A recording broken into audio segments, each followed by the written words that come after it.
Rebonjour à tous, chers auditeurs, chères auditrices. Nous reprenons le fil de nos travaux de cette journée consacrée à l'urbanisme circulaire, l'économie circulaire, recyclage des sols, sites et UPIS. Donc, avant d'introduire et de présenter nos intervenants, je voudrais juste partager avec vous quelques constats, quelques chiffres par rapport à ce patrimoine du XXe qui, pour nous, est un patrimoine d'une grande qualité et qui mérite toute notre attention. C'est juste se rappeler, avoir en tête que la construction neuve, c'est 1% du taux de renouvellement du parc bâti seulement, que le secteur du bâtiment, voilà, vous le savez sûrement, c'est 25% des émissions des gaz à effet de serre. Finalement, l'enjeu de consommer le moins possible d'énergie grise passe donc bien par rénover plus que démolir pour reconstruire. N'oublions pas que cela coûte 60% plus cher de démolir puis reconstruire que de rénover. Si l'on regarde ce patrimoine du XXe plus particulièrement, je voudrais vous signaler d'ailleurs à ce sujet un très bel article d'Architecture, la revue architecturale de mai 2021 sur la rénovation énergétique des bâtiments du XXe, à quoi servent les architectes, article passionnant. Il fait notamment ressortir quelques constats sur les rénovations qui ont été menées récemment. Alors, quand même, des points positifs. Le premier, c'est que cette période 45-65 est beaucoup plus inventive et respectueuse de l'orientation, du confort et de l'environnement immédiat que parfois des productions un peu plus récentes.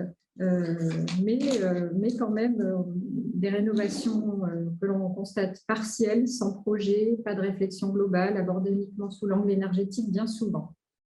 Autre point faible, c'est que le financement est très pauvre pour la recherche dans le secteur du bâtiment en France, c'est 0,2%, je crois, du chiffre d'affaires du bâtiment en général, alors qu'il va jusqu'à 2% dans d'autres secteurs, voire plus à l'étranger.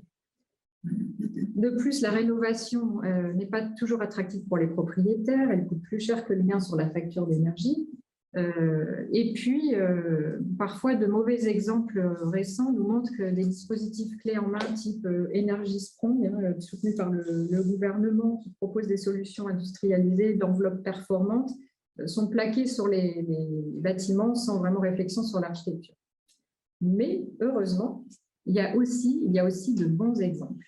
De bons exemples, juste un petit tour d'horizon pour vous montrer, par exemple, à Fontainebleau, sur la première image, l'agence Elliott & Lehman, architecte qui s'est consacré à l'immeuble de la Faisanderie, un immeuble de Marcel Lotz dans 1952, où il a été clairement fait un choix d'isolation par l'intérieur pour préserver les reliefs et les rugosités extérieures. À l'inverse, l'agence Équateur pour les immeubles de la Cité des Blés d'Or au Blanc-Mesnil, donc d'André Lursin, on travaille sur une isolation par l'extérieur, mais en reprenant astucieusement le jeu de couleurs et puis le traitement des angles des fenêtres avec des petits biais pour respecter au maximum le dessin initial de la façade. Et enfin, à droite, on en vient au sujet du jour.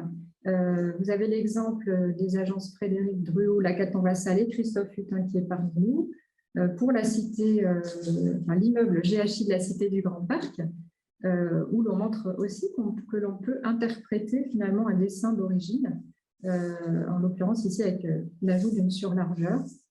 À noter que ce bâtiment a fait l'objet, a remporté le prix Mies van der Rohe en 2019, et nous allons voir ensemble comment on peut parler d'un acte militant finalement sur ces interventions.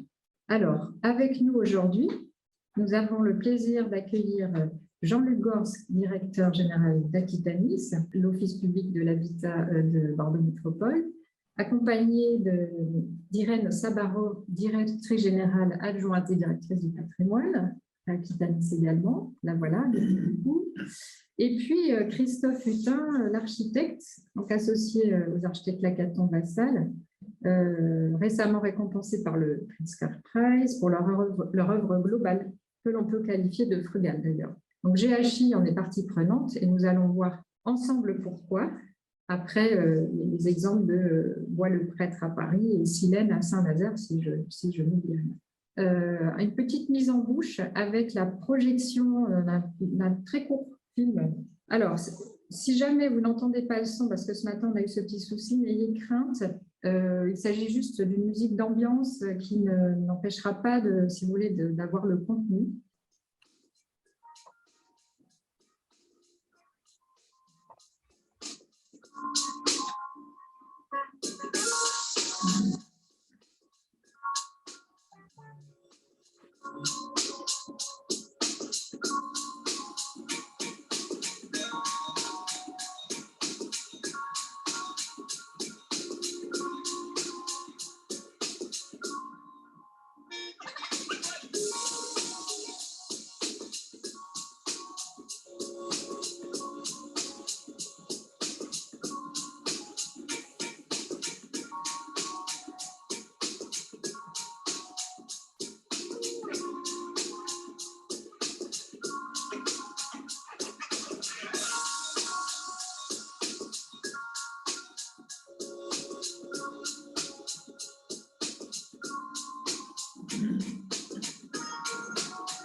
Alors, je me tourne maintenant vers nos intervenants et tout d'abord vers notre maître d'ouvrage, Jean-Luc Gors et Irène Sabaro.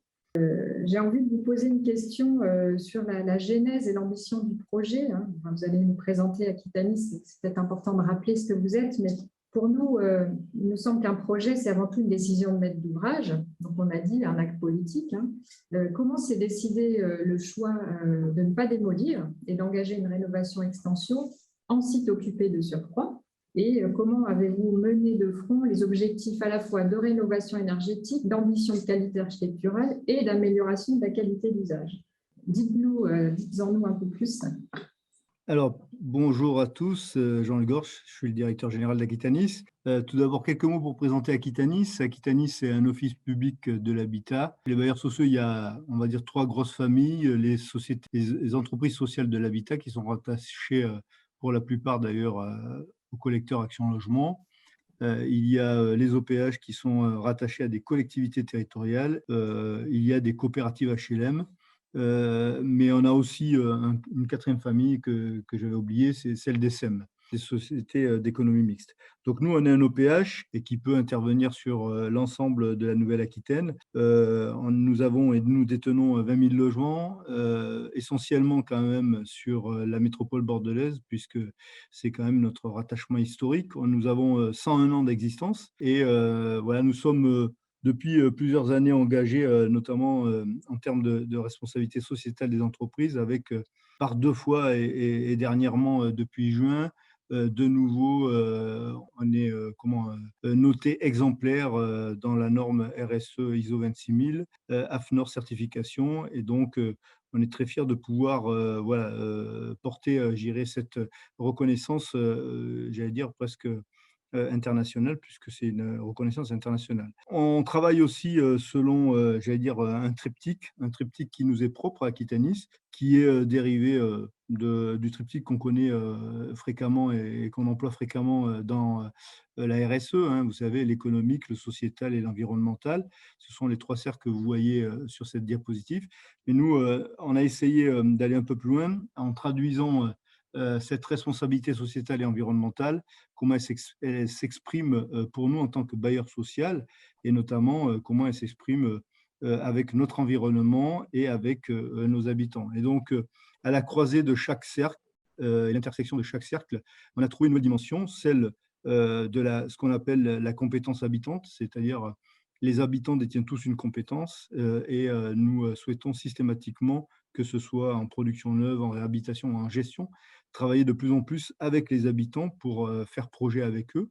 Une autre dimension, c'est celle de l'habitat essentiel, l'habitat frugal. Comment est-ce qu'on peut produire un habitat, j'allais dire, moins consommateur d'énergie ou d'espace ou d'environnement. Et puis la dernière, c'est bien sûr la nature. Comment est-ce qu'on cultive ensemble la nature urbaine et j'allais dire aussi nourricière de plus en plus, puisqu'on fait de plus en plus de jardins partagés. Voilà en gros ce qui nous anime. Et puis encore dernièrement, on vient, je dirais, de renforcer un peu notre triptyque par la raison d'être que nous venons de valider, pareil, au mois de juillet, avec notre conseil d'administration, qui, comme vous le voyez, est très engageante, j'allais dire, et engagée. Et donc, si je vous la lis, ça fait: parce que nous, équipe d'Aquitanis, sommes convaincus qu'habiter le monde en respect des humains et du vivant est possible, nous nous engageons en coopération avec celles et ceux qui vivent et font vivre les territoires à créer des réponses solidaires et responsables. Nous faisons le choix de l'essentiel et nous croyons au pouvoir d'agir collectivement. Voilà en gros très rapidement ce qu'est Aquitanis. J'ai oublié de dire, c'est une entreprise aussi qui compte 370 salariés, 4 agences décentralisées en termes de gestion. Alors, si on revient à la question qu'Élodie posait sur ce qui nous intéresse aujourd'hui, et notamment le Grand Parc et notamment le GHI, vous allez voir que, et vous avez vu dans le petit film de présentation, que c'est une réalisation, j'allais dire presque hors norme. C'est 530 logements, 3 bars HLM qui sont concernés et sur lesquels il avait été décidé par des anciennes directions générales, avant Bernard Blanc, de démolir ces 3 immeubles-là, bien sûr pour laisser place, j'irais, à une reconstruction d'immeubles neufs. Avec Bernard Blanc, on avait déjà expérimenté sur Saint-Nazaire le fait d'essayer de conserver des bâtiments plutôt que de démolir, notamment pour tous les aspects un peu qu'évoquait en introduction Élodie tout à l'heure, celle de consommer le moins d'espace naturel possible, celle, je dirais, de limiter l'impact carbone et aussi un impact très, j'allais dire, social et sociétal, celle d'éviter de déraciner aussi nombre de foyers, notamment par rapport à leurs relations, voisinage, amicaux et puis professionnels, peut-être proches pour certains. Voilà. Donc l'idée pour nous, c'était de penser qu'on devait sûrement plutôt réhabiliter que démolir, puisque à cet endroit-là, au Grand Parc, 530 logements sur aussi peu d'empreintes, on va dire, au sol, c'était difficile de reconstruire avec aussi peu, je dirais, d'espace au sol, autant de logements, si on avait dû les démolir. Et donc, il était question pour nous de se dire non, non, on va tenter de faire comme on l'avait commencé à expérimenter sur Saint-Nazaire, le fait de conserver les bâtiments et de pouvoir les épaissir, leur redonner un usage supplémentaire qui reconfigure totalement l'habitat et l'habité, on va dire même, de ces logements-là. Pour nous, c'était aussi de faire en sorte que ce patrimoine-là qui avait bénéficié de quelques réhabilitations, mais qui était quand même laissé, je dirais, plus, je dirais, en délaissé par rapport au reste du patrimoine, puisque voués à la démolition, c'était aussi de se dire, justement parce qu'ils n'ont pas subi aussi, ils n'ont pas bénéficié, j'allais dire, de réhabilitation correcte, on doit pouvoir aussi leur redonner des lettres de noblesse et les recharger en usage, comme je l'évoquais tout à l'heure, pour les 60 prochaines années. Voilà, comment on a prévu ça en termes, je dirais, de rénovation énergétique, d'ambition de qualité architecturale, d'amélioration de la qualité de l'usage. On a essayé de travailler très différemment par rapport à d'autres réhabilitations, puisqu'en fait, on n'a pas appelé ça une réhabilitation, on a appelé ça une régénération. Pour nous, c'était pouvoir régénérer ces bâtiments, justement en les rechargeant d'usage. Et donc, il a fallu, et on a souhaité, travailler bien sûr avec les locataires à l'intérieur même de ces bâtiments, en ajoutant donc un nouveau bâtiment greffé à l'ancien, qui permet bien sûr, je dirais, de recomposer ces nouveaux usages.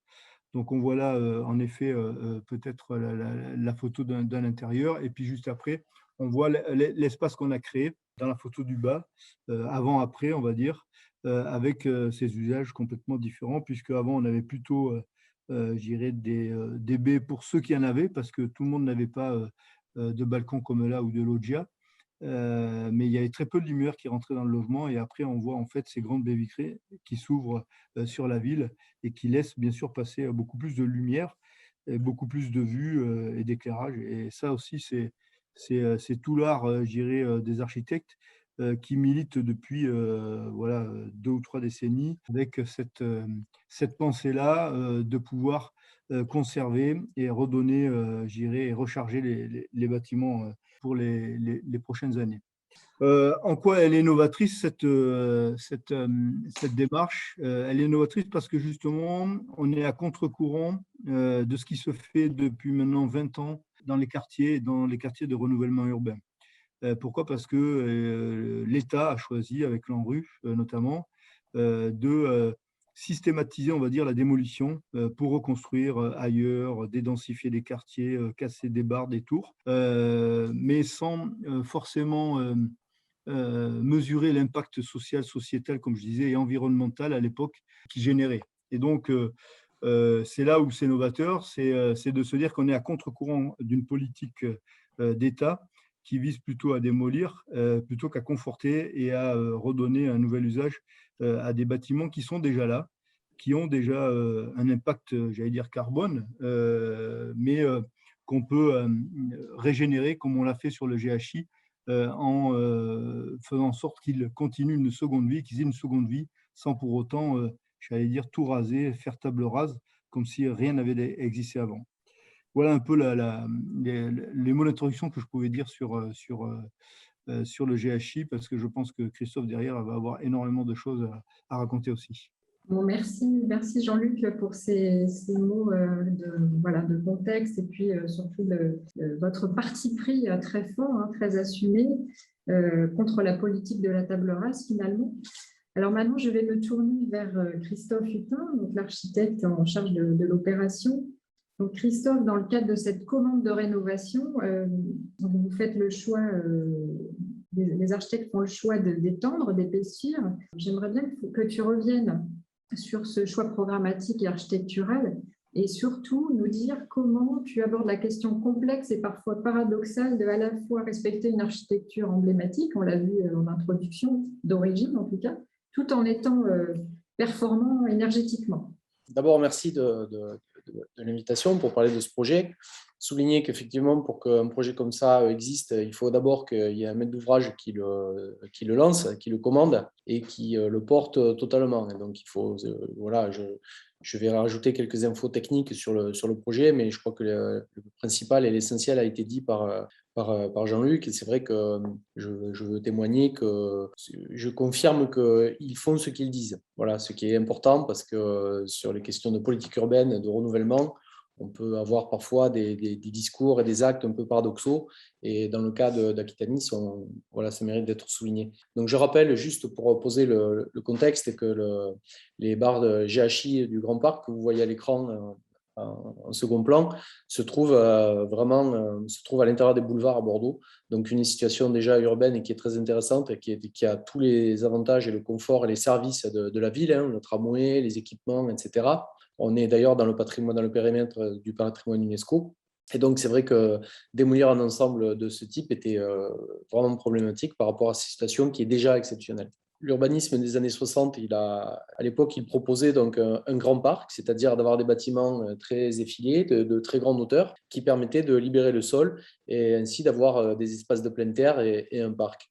Ce qui était une organisation urbaine et qui était intéressante, qui fonctionnait, qui était un petit peu brutale aussi dans la répétition, dans la standardisation des éléments produits, mais en tout cas qui portait en elle une capacité à être transformée très intéressante du fait de son intelligence constructive. On va le voir dans le projet, les 3 immeubles que nous avons travaillés sont faits avec des refonds porteurs, des façades non porteuses et une rationalité du plan qui portait en lui justement une capacité à être renouvelé, à être retravaillé. Donc là, on voit ces immeubles.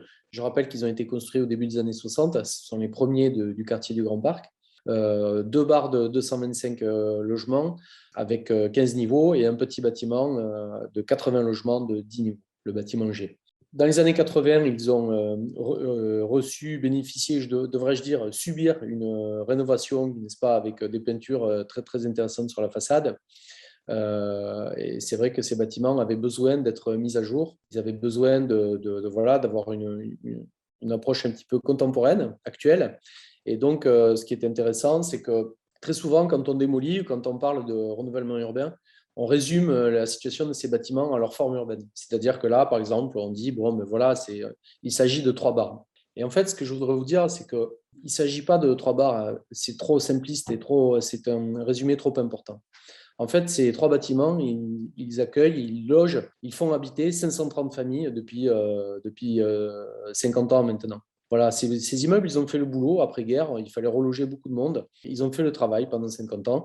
Et ce que l'on voit à l'intérieur des logements, donc si on multipliait cette diapositive avec 530 vues intérieures des logements, on voit 530 mondes incroyables, magnifiques, dans lesquels les gens ont un soin très particulier pour leur intimité, pour leur habitat, pour leur logement. Et très souvent, les immeubles ont une dégradation à l'extérieur qu'on ne retrouve pas à l'intérieur, puisque justement, la compétence et la performance des personnes dans les immeubles font que les logements sont plutôt de très bonne qualité, avec parfois des choses assez extraordinaires et très étonnantes. On a par exemple un mausolée de Johnny Hallyday dans le bâtiment I, on a le musée des 24 heures du Mans, on a une radio dans un des appartements. On découvre des mondes vraiment incroyables et c'est ça que je retiens aussi de cette aventure et de cette expérience, d'avoir pu rencontrer les habitants des 530 appartements, de les avoir tous visités.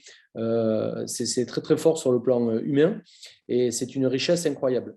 Donc, c'est vrai que la question de la démolition, je pense qu'il faudrait obliger les gens qui démolissent à rencontrer et à visiter les habitants des immeubles. Et c'est évident que les réponses seraient différentes. L'intérieur est toujours très qualitatif. Je ne vais pas parler trop longtemps parce que je pense qu'on vous avez envie peut-être d'échanger. Mais je vais quand même vous donner quelques explications techniques. Donc, encore une autre planche d'intérieur de logement. Voilà, donc on pourrait continuer comme ça, x 530. Et d'ailleurs, on devrait le faire parce qu'un logement compte pour un logement. C'est très important pour moi. Je ne veux pas qu'on résume ou qu'on fasse une généralité ou standardiser les choses. 530 logements, c'est 530 familles. Donc, c'est 530 fois une famille, un logement et des personnes qui sont dedans. Voilà, on ne peut pas généraliser. Le terme habitant, d'ailleurs, est très générique. On voit ici la construction. Vous avez à gauche la grue qui est en train de lever une dalle. Il y a 1050 dalles béton préfabriquées, 2000 et quelques poteaux. Donc le chantier, on a repris le système un peu industriel de fabrication et on a proposé de surépaissir le bâtiment de 4 mètres, 3 mètres de jardin d'hiver, 1 mètre de balcon, de telle façon à ce qu'on puisse avoir une extension des logements. Ce que vous voyez, c'est que sur la dalle qui est en train d'être levée par la grue, vous voyez en tout petit, je ne sais pas si vous les distinguez, mais on voit des opérateurs, des gens avec des casques qui sont sur la dalle d'à côté. Et ce qui est intéressant, c'est que le garde-corps est déjà posé sur la dalle au moment du levage. Ça veut dire qu'au moment où on pose avec la grue cette dalle devant le logement, elle est fixée mécaniquement et on peut donc marcher dessus immédiatement et on a des équipements de sécurité qui sont déjà en place, ce qui nous a permis de ne pas installer d'échafaudage et d'aller très vite dans le process. Je précise également que les habitants que les gens habitent dans l'immeuble pendant le chantier. On est en site occupé. Donc là, lorsque la dalle est levée, là, les personnes derrière les fenêtres sont chez elles en train de cuisiner ou de regarder la télé. Voilà le résultat final. Donc, ce projet transforme également l'image qu'on peut avoir de ces appartements, la représentation qu'on a de ces immeubles, de ces bars qui sont très connotés négativement et qui méritent d'être regardés autrement. Alors, voilà les informations techniques que je voulais vous préciser. Donc, en rouge, vous avez ce qui a été enlevé. On avait donc une loggia à l'endroit du séjour avec 4 mètres carrés de balcon. Donc, les éléments de menuiserie ont été retirés. Les fenêtres dans les pièces latérales, c'est-à-dire la cuisine et la chambre, là on est dans le cas d'un T3, non d'un T5, pardon, traversant. Les éléments, la fenêtre est retirée ainsi que l'allège a été sciée, et ce qui nous permet de passer, comme vous le voyez, des baies vitrées toute hauteur, coulissantes, double vitrage, en lieu et place de la façade d'origine. Ensuite, on a le jardin d'hiver, une fermeture qui, elle, est en simple vitrage ou polycarbonate, ce qui permet d'avoir très peu d'inertie dans cet espace, puisque l'idée de ce jardin d'hiver, c'est un dispositif bioclimatique qui permet donc de récupérer l'énergie passive, c'est-à-dire qu'en hiver, le soleil étant très bas, cette paroi simple peau va monter en température le jardin d'hiver, qui va chauffer l'appartement pendant la journée. Et en été, lorsque le soleil est plus haut, cette extension donc, de 4 mètres va faire un effet casquette et va empêcher l'ensoleillement direct, le rayonnement direct sur les parois vitrées et sur la partie chauffée de l'appartement. On a également un balcon qui permet aussi de sortir, d'entretenir ses menuiseries, de nettoyer la façade, etc. Donc la question de l'isolation, Élodie, tu me demandais comment est-ce qu'on travaillait dans un patrimoine existant.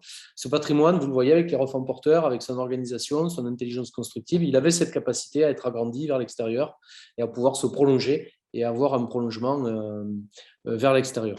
La question de la résolution thermique de ces logements, c'est vrai que souvent on propose des rénovations thermiques, c'est-à-dire qu'on fait de l'isolation par l'extérieur, de l'ITE. On a eu d'ailleurs sur la façade nord, on a de l'ITE pour renforcer l'isolation.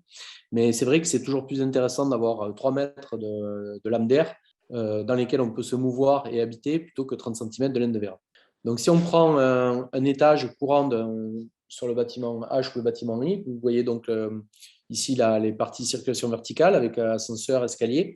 On avait 2 petits ascenseurs qui desservaient les niveaux pair et impair. Et puis en noir, vous avez les murs séparatifs des logements. Donc on a un T3 mono-orienté et un T4, un T5 de chaque côté. Le logement des années 60 est une réponse fonctionnaliste, c'est-à-dire qu'on a une salle à manger, une pièce à vivre, une cuisine, des chambres. On est vraiment dans une approche fonctionnaliste.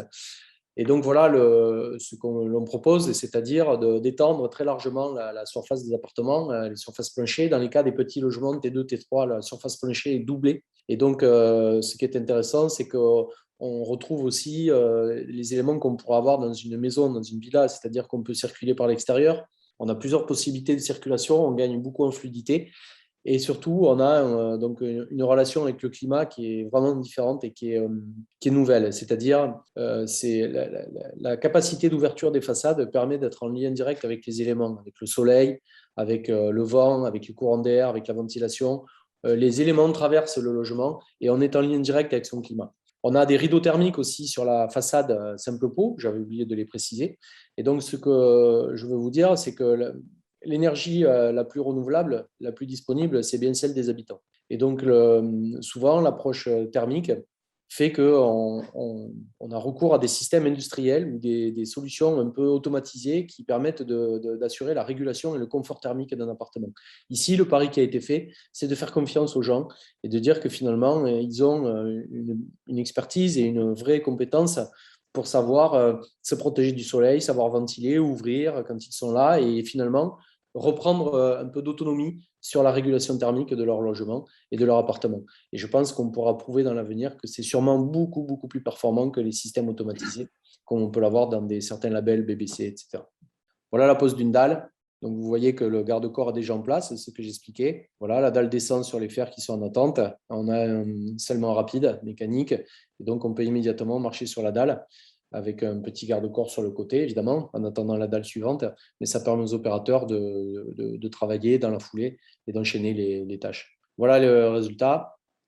Et donc, ce qui est intéressant, c'est que ces espaces, ils dépassent un petit peu l'approche fonctionnaliste, c'est-à-dire qu'on n'a pas attribué une fonction particulière à ces espaces, si ce n'est de créer une nouvelle relation avec le climat, de bénéficier aussi d'une situation exceptionnelle avec des vues sur Bordeaux qui sont quand même assez incroyables, il faut le dire.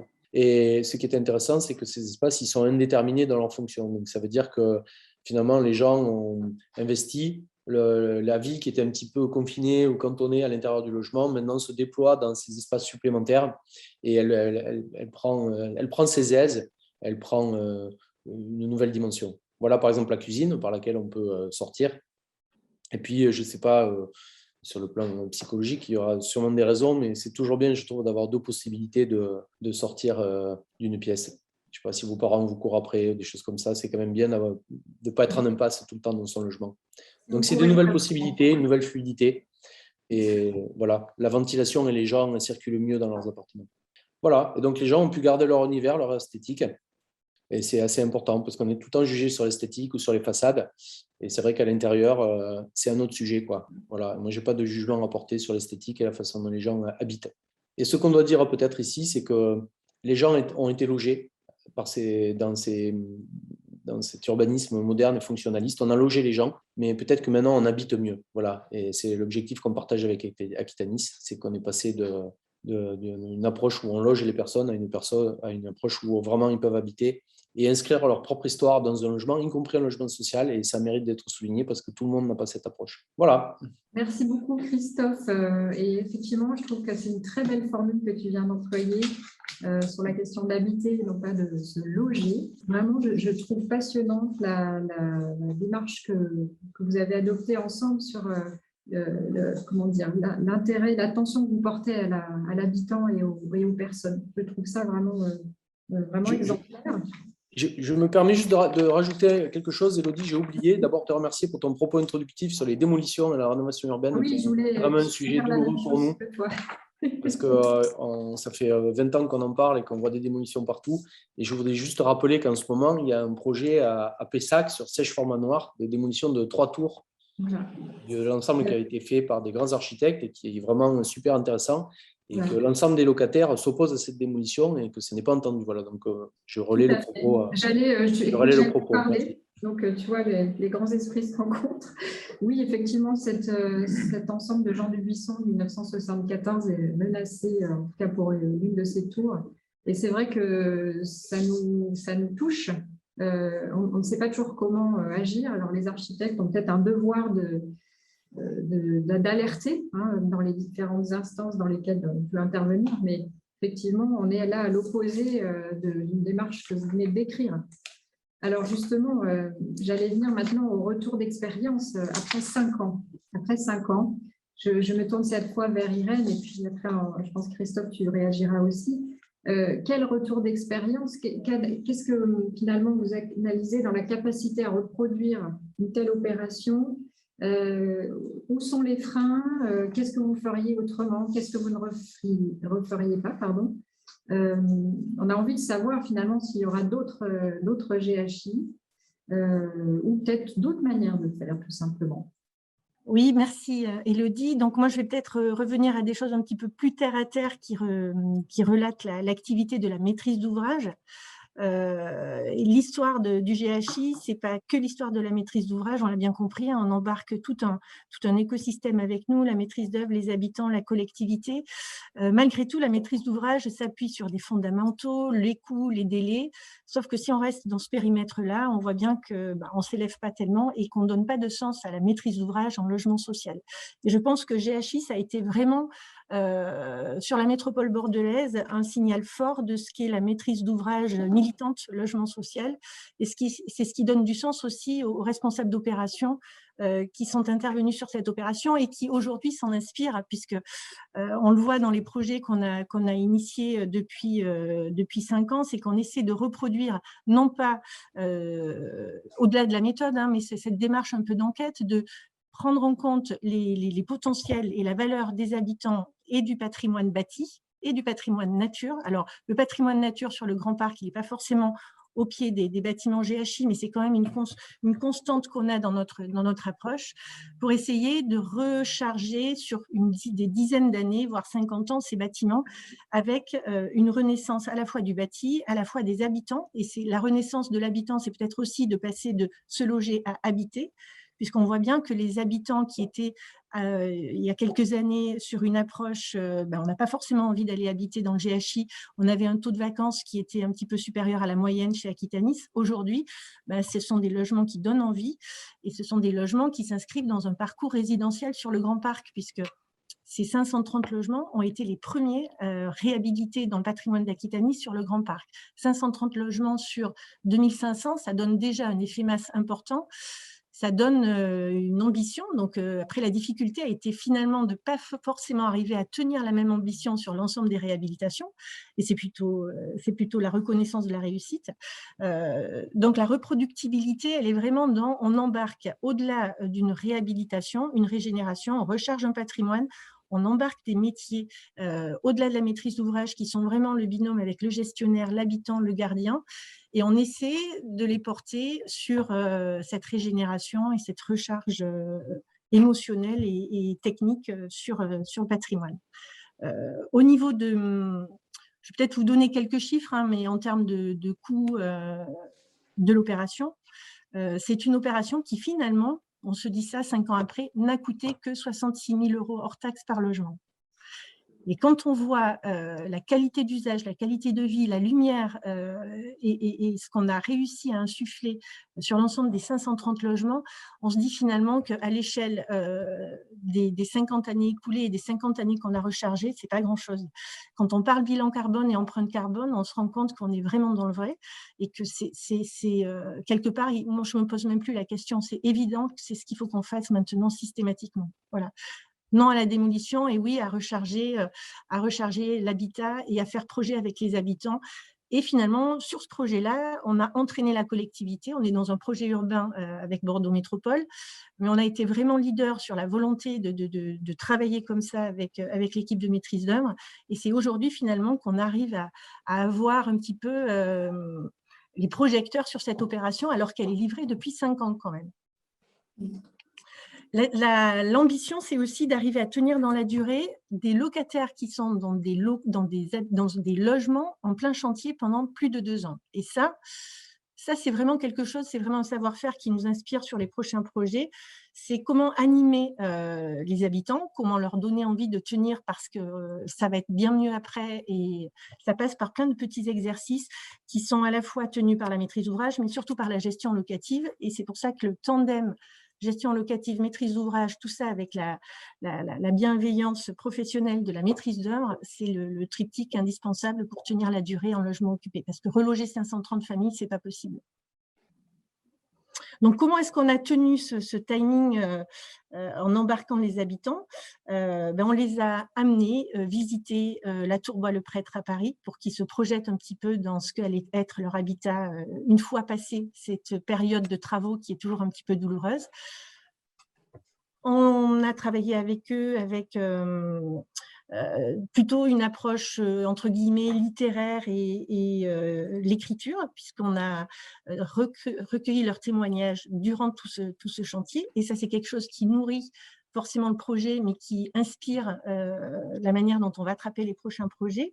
Il y a eu beaucoup de photos avec les images qu'a projetées Christophe, où on rentre dans cette espèce de ruche où chacun a fait son nid et où on a vraiment une communauté d'habitants qui fait corps autour du projet. On a travaillé avec l'école des arts décoratifs parisienne Camondo pour les inspirer aussi sur la manière d'habiter ce nouvel espace à vivre qui est le jardin d'hiver, cet espace bioclimatique. Et donc, on a essayé de travailler sur qu'est-ce qu'on pourrait meubler, comment on pourrait agrémenter ces lieux. Après, ils sont capables de le faire très bien, comme le montrent les photos. Donc, c'est une vraie métamorphose et c'est une métamorphose à la fois pour l'habitant, mais aussi pour la maîtrise d'ouvrage parce que à partir de GHI, finalement, on n'a pas fait la maîtrise d'ouvrage, on n'a pas réhabilité de la même manière les opérations et les projets chez Aquitanis. Voilà. Passionnant, très passionnant. Et justement, quand on préparait cette table ronde, trouvais intéressant. Je crois que c'est Jean-Luc qui avait parlé de la surprise, la bonne surprise du confinement. Oui, oui, oui. Et si on reste sur la dimension, justement, la nouvelle dimension d'habiter ces logements, on a fait une petite enquête, nous, en interne, pour savoir comment les gens avaient vécu le confinement au GHI et comment ils le vivaient dans les bars similaires sur le Grand Parc. Et donc, on a eu la très bonne surprise, bien sûr, d'avoir des retours, j'allais dire, très positifs par rapport à cette situation. On allait dire presque anxiogène de rester fermé pendant plusieurs semaines dans son logement, surtout quand on habite au 15e étage d'une barre et que le seul moment où on peut sortir dehors, c'est limité et il faut descendre en bas du bâtiment. Et là, on s'est rendu compte l'apport que ces jardins d'hiver, ces terrasses, avaient pu avoir dans la vie en confinement, avec cet espace bioclimatique. Voilà, on est dedans, on est dehors, mais en tout cas, on profite pleinement de son intérieur et de son extérieur, ce qui était impossible avant.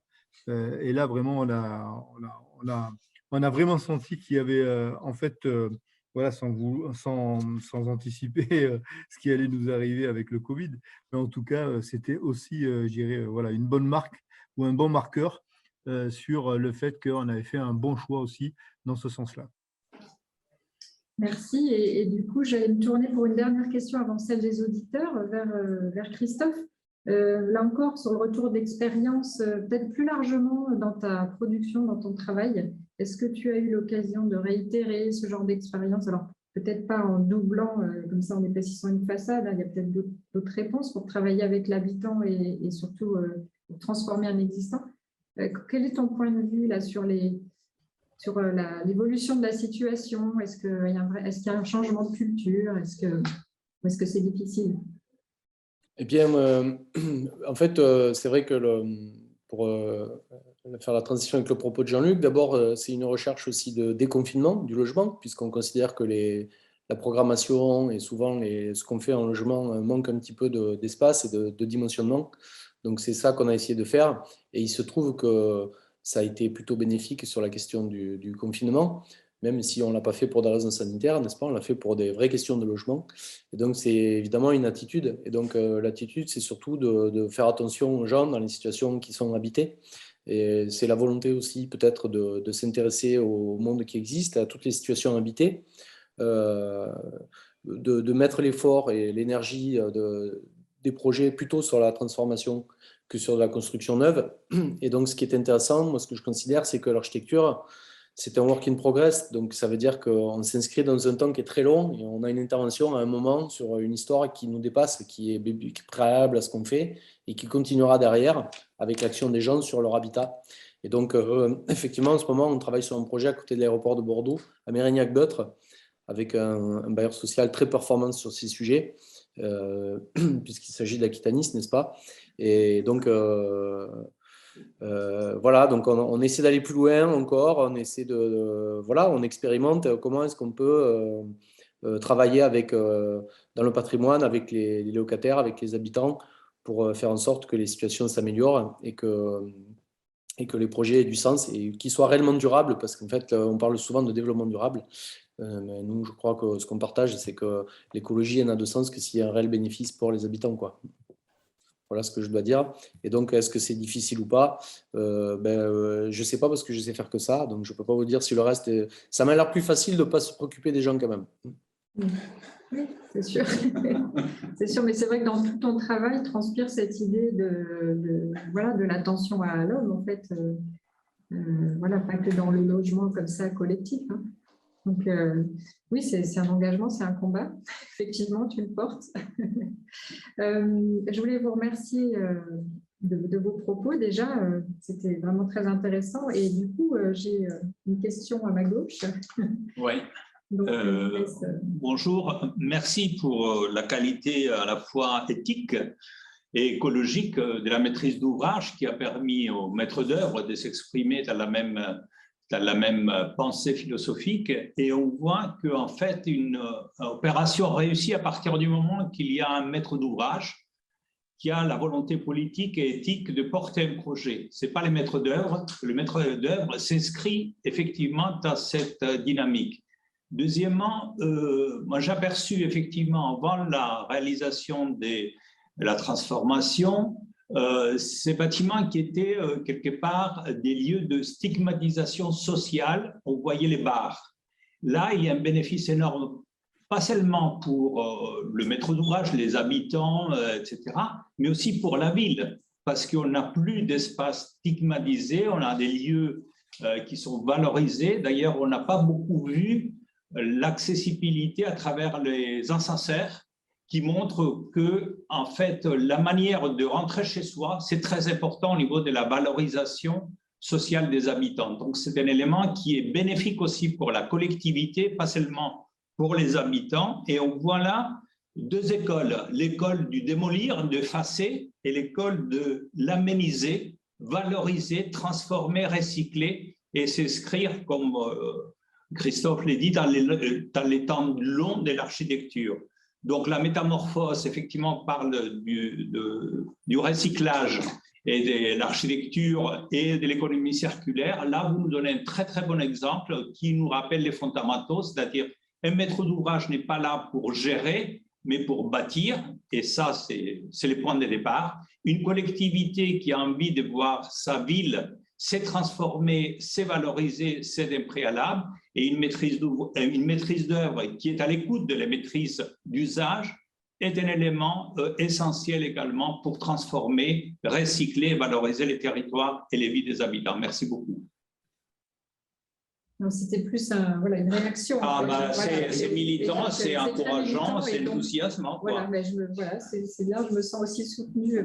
Par rapport aux démolisseurs, par rapport aux VFA, à l'effacement. Alors, est-ce que, donc je vois que dans le chat, je ne vois pas de questions. Moi, j'ai une question. Peut-être que dans la salle CE. Du coup, je me mets avec Élodie pour qu'on voit. Oui, là, on t'aperçoit. En fait, c'était pour savoir comment avait été. Parce que je suis très impressionné par le vide et j'ai le vertige. Et je me suis souvent posé la question en passant au pied de l'immeuble, comment avait été réfléchie cette question, puisque j'ai vu qu'il y avait. Donc, des parois amovibles qui peuvent se coulisser en semi-transparentes ou autres. Et après, il y a un espace d'1 mètre, apparemment, sur un balcon filant qui fait toute la longueur et les appartements communiquent entre eux. Et cette épaisseur, elle a été prévue pour que les gens aient moins peur du vide ou que ça soit plus confortable. C'était juste, pour que ça répond à ma curiosité. Christophe, peut-être que tu as… Oui, je veux bien répondre, oui. Alors, je vais être super honnête avec vous. Je ne crois pas qu'on ait pris en compte le potentiel vertige des habitants. En tout cas, pas le vôtre, ça c'est sûr. Et non, le balcon de 1 mètre, il a plusieurs rôles. D'abord, il offre un espace totalement extérieur, non clos. Une situation de belvédère qui est assez géniale parce qu'on peut avoir le vertige, mais on peut aussi adorer la situation de belvédère.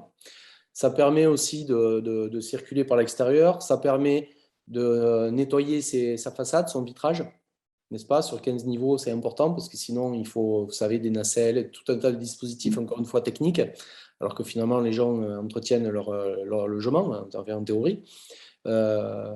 Voilà, donc, et puis ça a aussi un effet de ce qu'on appelle un effet casquette, c'est-à-dire un effet de protection solaire par rapport à la façade en dessous. Voilà, donc ça a plusieurs raisons d'être, mais on essaie toujours d'aller le plus loin possible dans les projets. Donc, si on pouvait rajouter 1 mètre, 2 mètres, encore, on le ferait. D'accord, ok. Peut-être une question au-delà du logement et de l'immeuble, sur l'aménagement des espaces extérieurs et plus globalement du quartier. Moi, j'ai en tête de grandes nappes de parking à une certaine époque. Je ne sais pas si c'est encore le cas. Comment c'était réfléchi? Je veux bien répondre, si vous m'autorisez. Juste pour rappeler qu'effectivement, une fois qu'on a achevé la régénération, en général, on se préoccupe effectivement des abords extérieurs, du stationnement, puisque sur la métropole bordelaise, ça reste quand même un sujet, et de la nature. Et là, effectivement, quand on a livré le bâtiment, on a pu s'attaquer à l'ensemble des nappes de stationnement à l'extérieur et on a financé à hauteur de quasiment 2 millions d'euros toute la partie des aménagements extérieurs avec de la verdure qui est revenue, mais surtout le maintien d'un nombre de stationnements suffisant, parce que c'était quand même une préoccupation à la fois de la collectivité et des habitants, qu'on a réagencé, requalifié, renaturé avec le sempiternel en pied d'immeuble, tri sélectif, etc. Donc tout ce travail-là, on l'a fait après et on l'a, je pense, a contribué à améliorer aussi l'image de la résidence en supprimant, malgré tout, il y a du véhicule en pied d'immeuble, mais on a quand même réussi à redorer un petit peu l'image de cette nappe de véhicules avec des parties boisées, des noues paysagères, etc. Et ça fait partie du process de réhabilitation, le bâti et ensuite les espaces extérieurs. Bon, très bien. Et pour le coup, je vois que dans le chat, 2 questions sont arrivées. Donc, une sur la question du vent dans cette opération, comment il a été pris en compte. Et puis, une deuxième sur l'organisation même des logements. Est-ce qu'elle prend en compte les usages pour les personnes qui vieillissent ou qui sont plus en fragilité? Et enfin, j'en vois une autre. Ces mètres carrés complémentaires généreux ont-ils eu un impact sur les loyers? Ça fait 3 questions. Il y en a peut-être 2 pour l'architecte et une pour le bailleur. Okay. Je vais bien faire les 2 premières et puis je laisse Jean-Luc et Irène répondre sur la question des loyers. La question du vent. Alors le vent, pour nous, c'est une ressource pour moi, le vent en architecture, parce qu'on s'évertue à mettre des ventilations mécaniques partout dans les logements. On a la chance, en plus, en gagnant en hauteur, vous avez raison de pointer la question du vent, parce que plus on monte, plus le vent est important, la vitesse du vent, le débit de l'air. Et donc, ça offre des possibilités de ventilation naturelle qui sont très importantes dans le logement, notamment sur le confort d'été, c'est très intéressant. Par contre, le vent peut être, à partir d'une certaine force, il peut être aussi un dérangement. Donc, ce qu'on a fait, juste pour vous répondre, c'est que sur les menuiseries, notamment sur la simple peau du jardin d'hiver, normalement, sur des coulissants aluminium de ce type, on a 2 guides qui permettent de faire coulisser les panneaux. Et c'est vrai que parfois, avec le vent, ça peut avoir un effet de tremblement, de vibration, et donc qui génère du bruit. Et ce n'est pas très agréable. Donc, ce qu'on a fait, c'est qu'on a rajouté un guide en décalé, de telle façon à ce que les ouvrants soient toujours en appui sur le rail dans lequel ils coulissent. Donc, ça veut dire que cet appui permanent fait qu'il n'y a pas de vibration et on atténue considérablement le bruit que cela pourrait faire si on ne l'avait pas, fait. Voilà, donc on a étudié ça et voilà, et puis surtout c'est une ressource de ventilation très importante. Pour la question de l'accessibilité, je n'ai pas parlé des parties communes, mais monsieur en a parlé sur la question de l'accès. On a refait les halls. Les halls sont traversants maintenant, qui permettent d'aller chercher le tramway qui est de l'autre côté. On a réalisé un ascenseur neuf en façade, qui est PMR évidemment, qui est très grand, qui dessert tous les niveaux et qui nous permettait de retravailler les ascenseurs intérieurs, puisqu'on avait un ascenseur neuf à l'extérieur, puisqu'il fallait étant un site occupé, on avait toujours des ascenseurs en fonctionnement. Ensuite, on a tous les appartements dans les détails de finition. Le sol est complètement plat, on n'a aucun ressaut. On n'a pas de seuil entre le jardin d'hiver, entre le logement existant et l'extérieur. On n'a aucun ressaut. Donc, c'était important, effectivement, que des gens en fauteuil ou que des gens qui ont des difficultés à se déplacer puissent se déplacer tranquillement chez eux et depuis la rue, d'ailleurs. Voilà pour la partie accessibilité. Je vous laisse sur les loyers. Oui. Irène, peut-être, ou Jean-Luc, je ne sais pas. Je voudrais juste compléter les propos de Christophe sur le vent. Ça a été un sujet qui a été pris en compte de manière un peu plus importante sur les logements en densification, sur les toitures terrasses. Je ne sais pas si tu te souviens, Christophe, avec des anémomètres, notamment sur la partie store. Et là, effectivement, dans l'instruction du permis, c'est vraiment un sujet qui a été un petit peu plus poussé en termes d'études que sur les parties jardin d'hiver. Oui, alors juste sur la question loyer, ça me permet de répondre à une autre question en même temps sur laquelle je voulais réintervenir. C'est la question du financement quand même de l'opération. Et quand on parlait tout à l'heure de se dire qu'en France aujourd'hui, on finançait beaucoup le neuf et moins bien la réhabilitation, il fallait avoir aussi des expériences comme celles qu'on a eues sur Grand Parc pour justement louer toute la valeur qu'on peut en tirer aujourd'hui de la réhabilitation et des aides qu'on a pu avoir. Et j'en viens donc au loyer. En fait, nous avons eu une aide spécifique par la métropole de Bordeaux, il faut bien le dire. La métropole aussi a joué le jeu de régénérer et d'accepter la régénération de ces bâtiments sous condition d'une non-augmentation des loyers. Ce qui veut dire qu'on n'a pas augmenté les loyers des logements, mais on a bénéficié d'une subvention spécifique de la métropole de Bordeaux. Juste pour vous dire, c'est à peu près un peu plus de 6 millions d'euros sur les 35 millions, ce qui fait à peu près 18% de financement de la métropole sur cette régénération de bâtiments, ce qui équivaut à quasiment 12 000 euros à peu près au logement. Et donc, quand on regarde ce que peut mettre, l'État ou une métropole ou une collectivité locale en réhabilitation, ce qui est, à mon sens, très peu, en termes de régénération d'un bâtiment, parce que si on avait dû acheter du foncier, est-ce qu'on a une surcharge foncière qui est prise en charge par la collectivité dans le dépôt de financement des logements? On a aussi une prise en charge peut-être par la collectivité, le département, voilà, et la région. Et quand on cumule tout ça, je pense que ça fait bien plus que la simple contribution qu'on a pu avoir de la métropole sur cette opération. Voilà, donc rapidement, donc aucune augmentation de loyer liée à cette réhabilitation. Et pourtant, comme le disait Christophe aussi tout à l'heure, il montrait, vous avez vu les T3 qui sont mono-orientés, eux, ont le plus grand, bien sûr, linéaire de façade et ont quasiment doublé leur surface de logement avec le jardin d'hiver. Oui, donc ça questionne le modèle économique, effectivement, avec l'enjeu du foncier, enfin, l'absence du foncier pour le coup. Bien sûr. Je vois qu'il y a encore d'autres questions, ça fleurit. Oui, Irène? Oui, je voudrais préciser, puisqu'on parle de loyer, je voudrais apporter une précision sur les charges, puisque c'est quand même le binôme loyer plus charge qui c'est la question. Oui. Il faut dire que l'impact économique fait qu'aujourd'hui, un logement moyen sur le GHI a une facture de chauffage par an de 250 à 300 euros. D'accord. Par rapport à avant. Et donc, on baisse de… Je pense qu'on est… Alors, aujourd'hui, le prix de l'énergie n'est plus… C'est difficile à comparer puisqu'il y a quand même 5 ans ou 6 ans entre les deux, mais on a baissé en termes d'énergie primaire, on a baissé de 100 kWh par mètre carré. Je préfère parler en baisse de consommation qu'en baisse d'euros. Oui, on voit que le gain est important. Et je vois qu'il y a une question liée à l'isolation thermique. Alors, je fais le joint, mais là, c'est plus pour l'aspect technique. Question de M. Navarro, c'est pour Christophe. Est-ce que Christophe, tu as accès aux questions par le chat? Oui, je les vois, oui. Alors,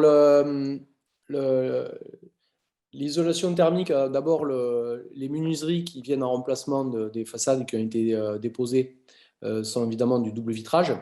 Et je pense que la question, elle porte plus précisément sur le joint entre la façade et la maçonnerie et le nez de plancher et le nez de la nouvelle dalle.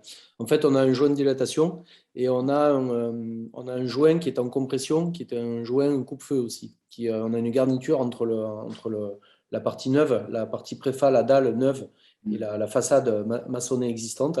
On a un joint coupe-feu, puisqu'évidemment, on doit garantir l'isolation au feu entre les deux appartements. Voilà. Et je m'en réjouis, puisqu'on a hélas pu le vérifier il y a 2 ans.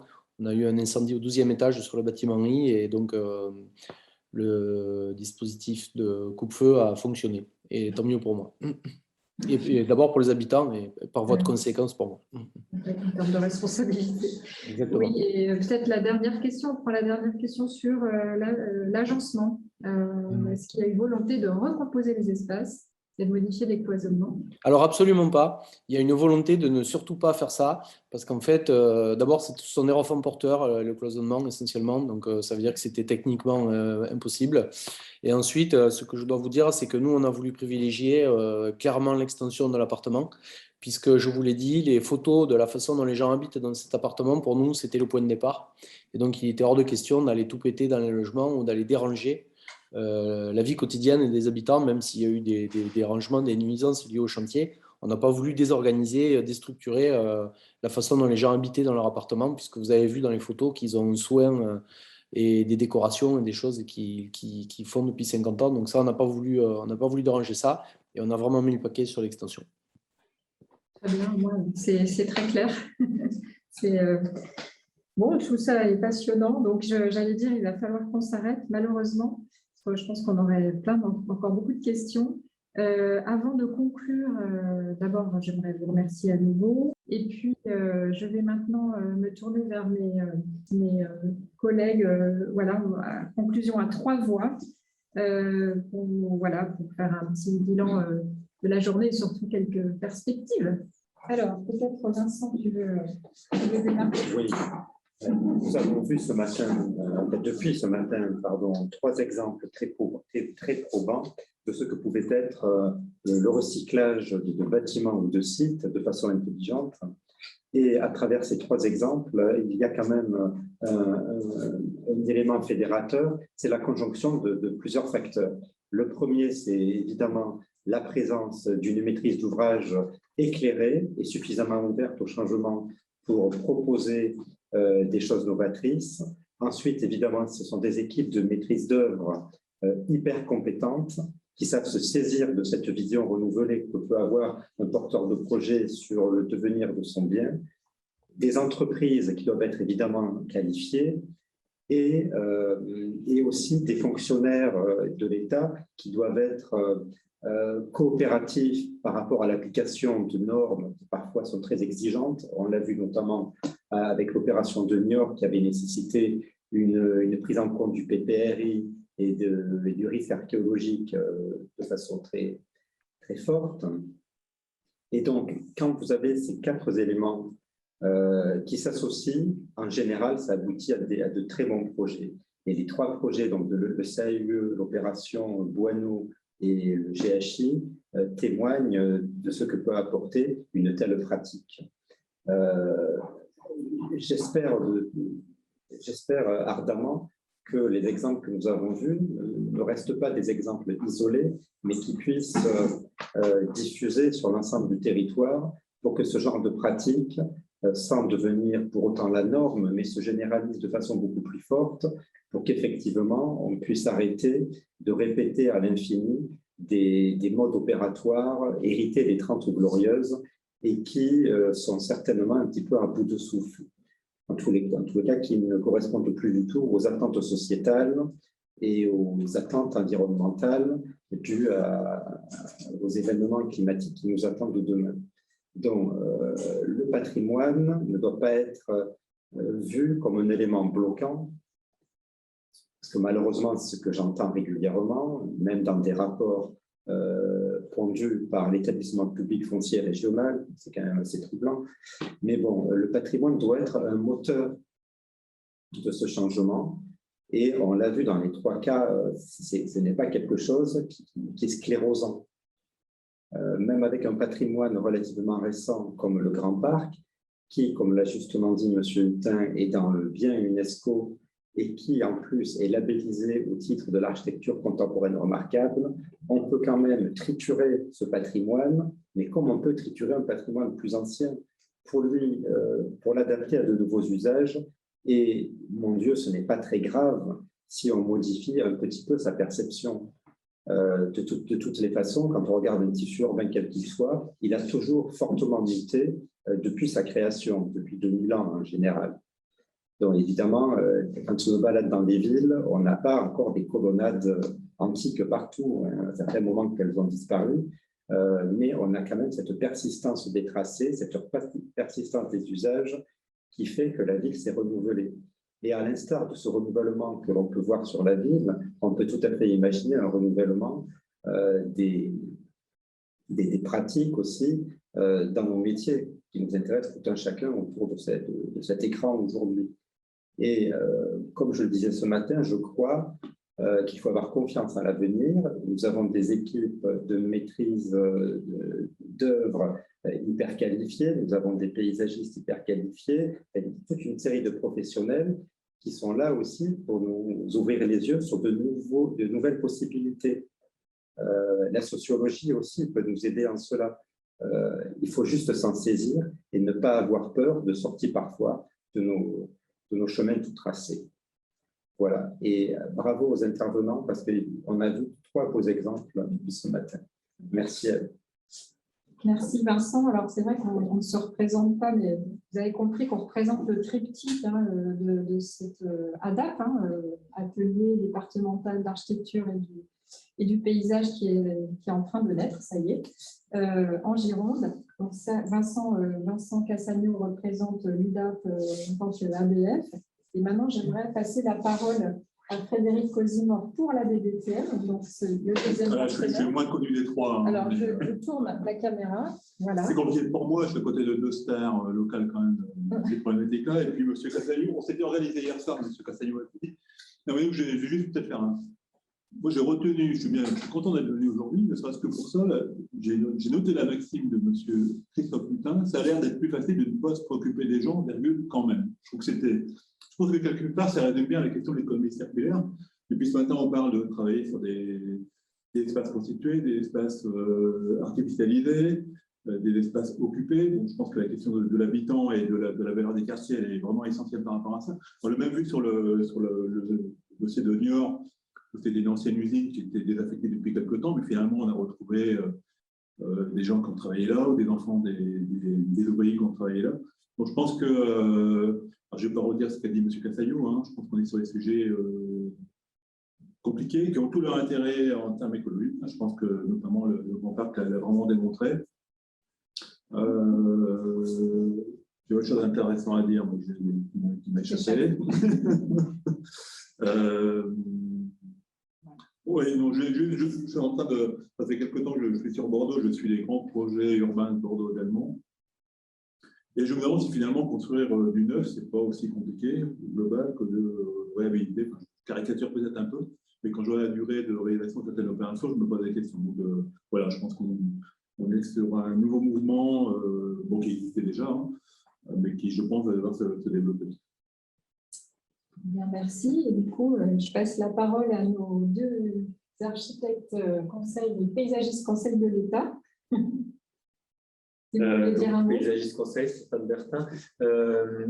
Moi, ce qui m'a frappé et vraiment attiré aujourd'hui, c'est qu'il y a eu des directions évoquées, des nouveaux rapports à l'espace. Même ce matin, ça a été jusqu'à re-questionner les pratiques agricoles dans les phénomènes d'extension urbaine, de reconsidérer en fait le rapport de l'homme à l'espace, de ce qui le touche directement. Et on l'a bien vu encore aujourd'hui, cet après-midi, le fait de gagner quelques mètres carrés et de créer un nouveau rapport à l'extérieur permet de rendre un logement complètement différent. Et ça, je trouve que c'est assez fascinant de voir qu'on parle actuellement de réduction partout, de surfaces qu'on essaye d'être moins artificialisées. Et là, on se rend compte que sur finalement une très faible surface, on arrive à générer un bonheur d'être là et d'avoir ce rapport à la vue, au ciel finalement. On n'a pas trop parlé du ciel, mais c'est aussi très important dans les paysages.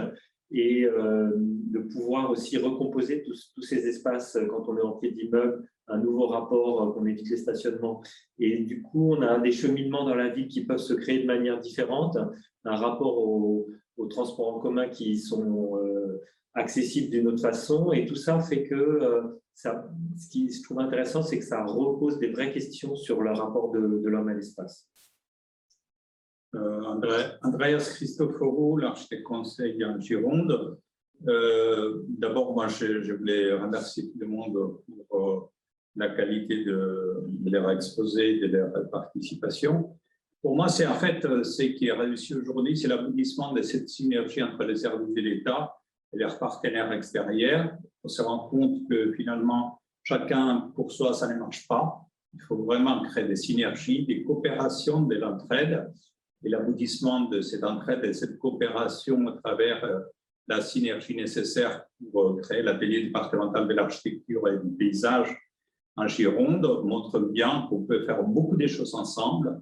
Et j'espère que c'est vraiment un élan à continuer et à amplifier avec les CIE, l'UDAP et les services de la DDTM. Donc voilà, concrètement, on peut faire ensemble beaucoup de choses que chacun ne peut pas faire tout seul dans son coin. Merci Andreas. Et concrètement, ça va se mettre en place par… donc l'ADAP, c'est une instance de dialogue auprès des porteurs de projets, des communes, des élus, où on les invite à venir parler avec nous en amont de leur projet. Là encore, ce n'est pas dans une vision prescriptive, mais au contraire constructive pour les aider à sortir une opération, réfléchir sur des aménagements, sur des stratégies.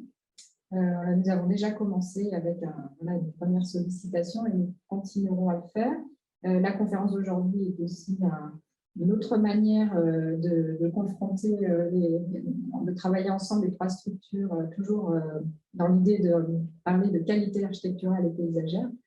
Voilà, donc on n'a plus qu'à vous remercier d'avoir allumé vos écrans aussi longtemps, parce qu'il n'est pas simple de tenir en visio une journée qui au départ était prévue en présentiel. Je vous remercie au nom de toute l'équipe. Et puis, nous vous disons à bientôt. Ça va être bien. Voilà. Merci. Merci.